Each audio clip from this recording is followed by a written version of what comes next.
CM Revanth రెడ్డికి రైతుల ఉసురు తగులుతోందని Congress party అధికారంలోకి రాగానే 2 లక్షల రైతు రుణం ఏకకాలంలో మాఫీ చేస్తానని చెప్పి ప్రస్తుతం ₹1,00,000 వరకే మాఫీ చేసినట్టు చూపించి అది కొంతమందికి మాత్రమే మాఫీ కావడం జరిగిందని ముఖ్యమంత్రి రేవంత్ రెడ్డి ఎన్నికల సమయంలో ఇచ్చిన హామీలు నెరవేర్చాలని రామాయంపేట పట్టణ బీజేపీ అధ్యక్షుడు దమ్మయ్య గారి భానుచందర్ డిమాండ్ చేశారు. రామాయంపేటలో ఏర్పాటు చేసిన మీడియా సమావేశంలో రామాయంపేట పట్టణ బీజేపీ అధ్యక్షుడు దమ్మయ్య గారి భానుచందర్ మాట్లాడారు. కాంగ్రెస్ పార్టీ అధికారంలోకి రాగానే రైతులకు ఏకకాలంలో 2 లక్షల రుణమాఫీ చేస్తానని చెప్పి రైతులను మోసం చేసిన సీఎం రేవంత్ రెడ్డి ₹1,00,000 రైతులందరికీ రుణమాఫీ చేస్తున్నట్లు ప్రకటించి అది కొంతమంది రైతులకే రుణమాఫీ కావడం జరిగిందని రైతు భరోసా కింద ₹15,000 ఇస్తామని చెప్పి ఇప్పటి వరకు ఇవ్వలేని పరిస్థితి ఉందని ఆయన అన్నారు.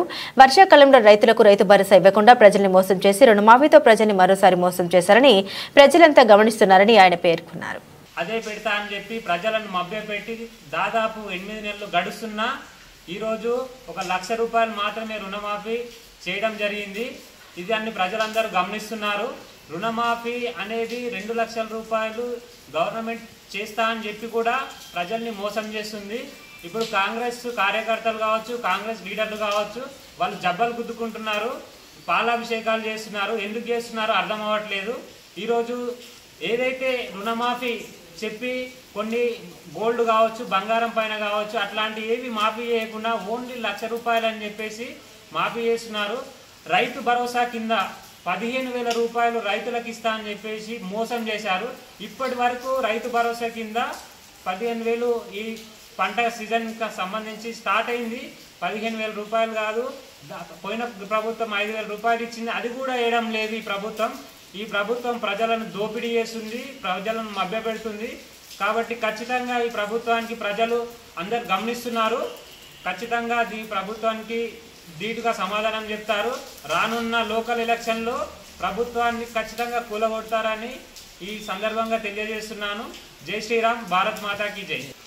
ఈ కాంగ్రెస్ నాయకులు రైతు రుణమాఫీ అని చెప్పేసి పాలాభిషేకాలు చేస్తున్నారు. ఇప్పటి వరకు కూడా ₹1,00,000 రుణమాఫీ కూడా ఎటువంటి చాలామంది క్లియర్ 40% అయింది, ఇంకా 60% అట్లే బ్యాలెన్స్ ఉన్నది. ఎటువంటి షరతులు లేకుండా రుణమాఫీ చేయాలని చెప్పి భారతీయ జనతా పార్టీ గట్టిగా నిలదీస్తుంది. కావాల్సే రాస్తారోకోలు కూడా చేసి కూడా ఈ రుణమాఫీ చేసే వరకు ఖచ్చితంగా బీజేపీ ముందుంటుందని చెప్పేసి చెప్తున్నాం. కాంగ్రెస్ ప్రభుత్వము రైతులను మోసం చేస్తూ రుణమాఫీ పేరిట గవర్నమెంట్ ఫామ్ చేసింది. ఏకకాలంలో 2 లక్షలు మాఫీ చేస్తామని చెప్పి అధికారానికి వచ్చిన ప్రభుత్వము ₹1,00,000 వేసి ₹1,00,000 బ్యాంకులో వేసినామని చెప్పి బ్యాంకు వాళ్ళు అమౌంట్ వాళ్ళే పట్టేసుకుంటారు. మిగతా అమౌంట్ కూడా ఇవ్వట్లేదు. రేవంత్ రెడ్డి గారు రైతులకు పాస్బుక్ మీద గోల్డ్ పెట్టి తీసుకున్న లోన్లను కూడా మాఫీ చేస్తే కాంగ్రెస్ పార్టీ రైతులకు ఇచ్చిన హామీ నిలబెట్టుకుంటుందని చెప్పి హెచ్చరిస్తున్నాం.